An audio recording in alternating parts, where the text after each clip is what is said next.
talk about Manchester United next. They're in talks with Fiorentina's Sofiane Amrabat, and it looks like he could be coming to Manchester United, but they're facing competition for Rasmus Hojlund. Paris Saint-Germain, it's reported by David Ornstein at The Athletic, that they have bid €50 million, and there is a chance now that Manchester United miss out on him. That would be a big, big blow, despite the fact that it looks like they could be bringing Amrabat into their midfield. Where are Manchester United right now, particularly if they don't sign a striker for the new season? Well, I think they need a striker. I mean, it's a prerequisite. There's no conversation to have about where Manchester United finish if they don't sign a striker. That striker doesn't have to be Hojlund. It doesn't have to be him, but it has to be somebody who is capable of leading the line for Manchester United, which when you think about playing in that iconic number 9 shirt, you really do have to be ready for the challenge. It still feels to me like Harry Kane is such a natural fit. But if that doesn't happen and Hojlund doesn't happen, they really do need to pull a rabbit out of their hat, because Manchester United cannot embark on this season without a new striker. It's a weird one. It feels like a summer where had Manchester United had a takeover complete in April, we might have been talking about them going into the market trying to sign the likes of Declan Rice or trying to sign Harry Kane. But I actually think when you think about the takeover and the delay, you see Manchester United fans at the moment protesting about the time that it's taking. There is a chance that in this window, despite the players that they've already brought in to the club, Manchester United, that they might get left behind just a little bit in terms of this window. Now, if that takeover happens in December, in January and next summer, they have a chance to totally re-energise their football club and revamp their squad. But just as we approach August, unless they've got something up their sleeve, unless they think, if we want Harry Kane, we can't make it a saga. We can't. We just got to go in hard. Last week of the window, give Daniel Levy the money he wants. And I think there is a chance of that happening. And I think there is a chance of that happening. Because, particularly when I think Joe Lewis had actually said to Daniel Levy that it's either time to get Harry Kane to sign up to Tottenham for the long haul or sell him, because there's no way that they can allow him to embark on a new season with 1 year left on his contract. He'll be able to negotiate in January and walk away for free at the end of the year. There is no way that they can allow that to happen. And it just feels like such a snug fit at Manchester United. However, Kane, we've seen time and time again that it's very difficult to get hold of Kane. It's very difficult to do business with Tottenham. And I think Daniel Levy will far prefer the Bayern Munich option. So Manchester United do need a plan B. And it felt like Hojlund was that. If Hojlund is now potentially on the ropes, they really need an answer to this, because I think Amrabat would be a very good signing. I think he's a class player. I really like him. I love the way that he plays the game. I love those combative, robust midfielders. I think he's a warrior in the World Cup, and I think he's exactly what Manchester United need. But it isn't essential. They don't need Amrabat. Casemiro is there in that position already. So it would only strengthen a position where Manchester United are already strong. Yeah. It would strengthen a position of strength. A forward isn't that. A forward is essential. They cannot start the new season without somebody to replace.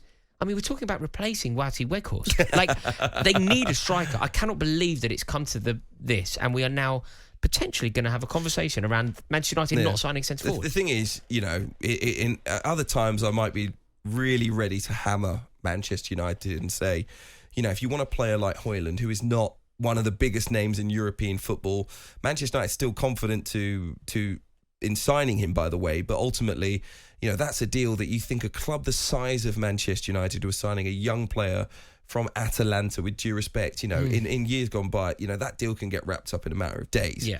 We're not talking 100 million here.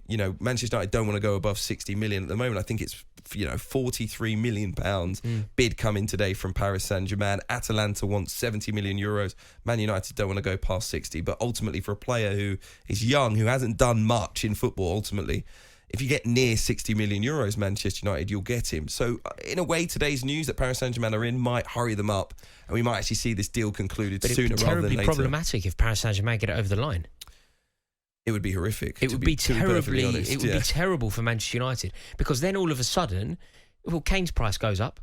The potential of Harry Kane then going to Manchester United and the desperation from Manchester United of needing Harry Kane suddenly puts all of the cards in Daniel Levy's hands. But I won't, regardless as to what happens, because of the uncertainty over the takeover, I just don't blame the people at Manchester United right now. The club is in almost it's frozen right now. Like, I know we've done a couple of deals. We brought in Andre Onana, new goalkeeper, and we've managed to bring in Mason Mount. But for me, those two signings aren't pulling up trees. Manchester United would need a lot more to improve on what they've done last season, and that's why I said to you a little bit earlier, I think Manchester United are approaching a similar season, which for me, I'd absolutely take. Yes. What they need to do, Manchester United now, whether they mean it or not, is they need to put a bid in for Kolo Muani now. Whether they mean it... Randall Kolo Muani, yeah, Frenchman. They need to put in the bid simply to say to Atalanta that we are prepared to look elsewhere. Simply to say to Tottenham, we are prepared to look elsewhere. Because this could be really bad news. And Paris Saint-Germain obviously have the financial might to just get this done. And if they do, if they go in and they throw their weight around, their financial weight, Manchester United are then left standing, having scouted the player, been in pole position to sign the player. This is bad news. I think Paris Saint-Germain can take Manchester United to a place financially where they don't want to go for this player. And I think that would be the major concern. You know, Manchester United, it's out there, reports today, they're obviously telling the media they're still very confident of signing Rasmus Hojlund, the young Danish striker who's reportedly very keen on the move to Old Trafford. But ultimately, Atalanta are only going to see the numbers on the piece of paper, on the contract, and that's all they're really going to care about. They don't care whether a striker wants to go. So if and it's only £43 million they've come in right now, but ultimately, if they can, Atalanta want £59.8 million. That's a 70 million euros, excuse me. They've made a mistake here, Manchester United. They didn't need to let this become a bidding war. But they often do. But they could have... I was quite impressed with the way that Manchester United had conducted their business up until now. They signed a player very early in the window. They signed a player that the manager actually wanted. Yeah. They got their business done early in time for pre-season. It was an impressive window by Manchester United up to a point. And now this. If they miss out on Hojlund... off the back of all of this, it puts them back to square one, and it actually makes their chances of signing a centre-forward very difficult, because whoever they try and do business with thereafter knows how desperate they are for a new player. Well, I get that, but I think Manchester United fans will tell you they're always held to ransom anyway over every single player, because people know the size and the revenue of the football club. So there's no really easy negotiation when Manchester United sit down at the table, because you know you've got a customer with a pocket full of money. It's not the money that we could have if the Glazers weren't taking so much and hadn't had a leverage buyout, and that's the kind of complaint ultimately that Manchester United fans have. And ultimately, if we haven't got a new takeover done, or the Glazers aren't willing to put huge money on the table this summer, once again, that will hold the club back. But I don't think when we sit down to negotiate, the other club will sit there and say, oh, that's all right then. You know, you've got a takeover coming. We're not going to charge you 15 million, 20 million pounds more. They always do it, and they always will. Simply being a big club with deep pockets doesn't mean that you can't get bargains. Manchester City will testify to that. Liverpool will testify to that. Chelsea in a previous era would testify to that at times. Manchester United don't get bargains because they're not very good at doing the business, and they wait until far too late, and they get themselves into a situation where whoever they're negotiating with knows that they desperately need their player. And at the moment, they can talk about Kane. It's not August yet, though. No, it's not. It's not August yet. It's not. But the Paris Saint-Germain involvement with regard to Rasmus Hojlund really does put a spanner in the works, because there was a time when it felt like perfect symmetry. It felt like the destiny of Hojlund was Old Trafford. Whereas suddenly Paris Saint-Germain are there. This is great news for Atalanta. There's a bidding war potentially going to erupt. Manchester United could be left stranded. So I think what Manchester United now need to do is really sound out Kane, talk to Kolo Muani and find out if there's a deal to be done there, and make sure that they are public. Make sure that people know that that's happening, because otherwise Hojlund and Atalanta are going to be laughing.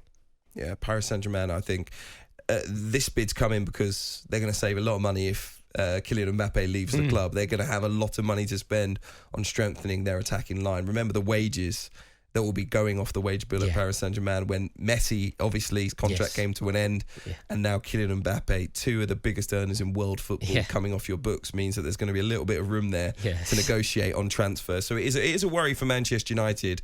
I do think, though, that there's a comfort to how Erik ten Hag's gone about his business and the squad at the moment. I was one that felt this second year, for me, it was a 3-year journey under Ten Hag back to bringing Manchester United in the conversation towards challenging, in my opinion. This is year 2. And year 2, for me, on that road, you had to radically, in my eyes, you had to radically overhaul the squad.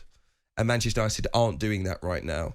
But it's a gentle overhaul. But, yeah, exactly. It's a gentle overhaul. It's not a radical one, it's a gentle one. However, watching Manchester United's pre-season games, there's a real feeling of comfort there, despite the couple of players that have been added. You know, all right, Mason Mount's been in, and he hasn't necessarily pulled up any trees, but there's a comfort around everyone else at the squad that they know their jobs. And in my eyes, I feel like Manchester United can go into the season quite confident of replicating what they did last year, because there aren't 5 new players to bed in that first team. Do you agree with that? See, this is interesting, Hugh, because you're slightly more positive than you have been. Do you agree with that assessment that Manchester United can think around what happened last year, a trophy in third, even if you don't sign a centre forward? Yeah.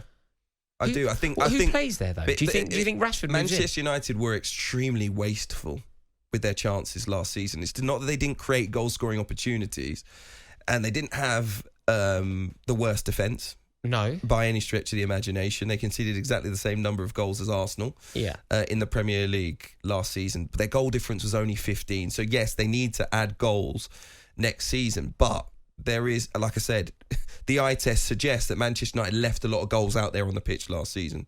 Now, if Martial, I know people will say Martial, Martial is not the future of Manchester United, but he was off the pitch. He was injured for a lot of the time last season.